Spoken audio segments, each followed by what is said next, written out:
Buying or selling a boat? Here's how to make a legal boat bill of sale quickly and easily. Step 1. Title it Boat Bill of Sale at the top of the document. Step 2. Add the buyer and seller's full name, addresses, and contact info. Step 3. List the boat details like year, make, model, and hull ID number. You can also describe anything that's included like a trailer, paddles, and life jackets. Step 4. Include the sale price and payment terms. Step 5.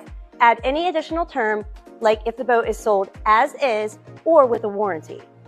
Step 6. Finally, include signature lines for both the buyer and seller to sign and date.